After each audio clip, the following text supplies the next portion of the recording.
कोल्ड्रीफ कंपनीचा मालक रंगराजन आता ताब्यात आहे आणि कोल्ड्रीफ कफ सिरपमुळे जवळपास 21 लहान मुलांचा मृत्यू झालेला आहे। चौकशीनंतर रंगराजन यांना अटक होण्याची आता शक्यता आहे। सध्या ताब्यात घेण्यात आले आणि कोल्ड्रीफ कंपनीचा मालक रंगराजन आता पोलिसांच्या ताब्यात आहे। कोल्ड्रीफ कफ सिरप प्यायल्यामुळे 21 लहान मुलांचा मृत्यू झालेला होता आणि चौकशीनंतर रंगराजन आता यांना अटक होण्याची शक्यता आहे। मध्य प्रदेश पोलिसांनी तामिळनाडूमध्ये सुद्धा ही कारवाई केली आहे।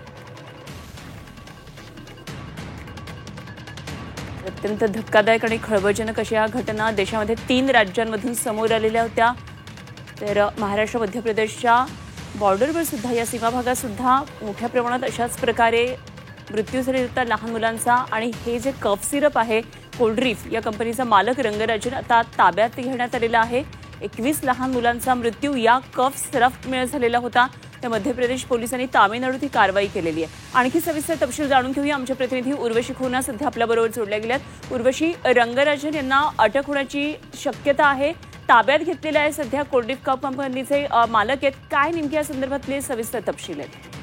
कांचीपुरम जिल्ह्याच्या सुंगुवर चत्रम इथे जे आहेत ते रंगराजन जे राहत होते आणि तिथूनच पोलिसांनी त्यांना उचललं आहे आणि सध्या तपास सुरू आहे। कप सिरप जे बनवित होते आणि जे नॉर्दर्न स्टेट जे आहेत म्हणजे मध्य प्रदेश, राजस्थान, जिथे अनेक बाळांचे मृत्यू झाले आहेत, इन्क्लुडिंग आपल्या महाराष्ट्राच्या नागपूरमध्ये, त्या सगळ्यांना घेऊन जी आहे त्यांना चौकशी करणार आहेत।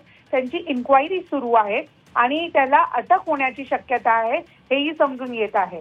कोल्ड्रीफ या सिरपवर नावाचा जो उत्पादन चा प्रश्न येऊन पोहोचला होता, त्यामुळे मध्य प्रदेशमध्ये, राजस्थानमध्ये अनेक बालकांचा मृत्यू झाला होता आणि त्याच संदर्भात जे आहे रंगराजन यांना उचललं गेलं आहे।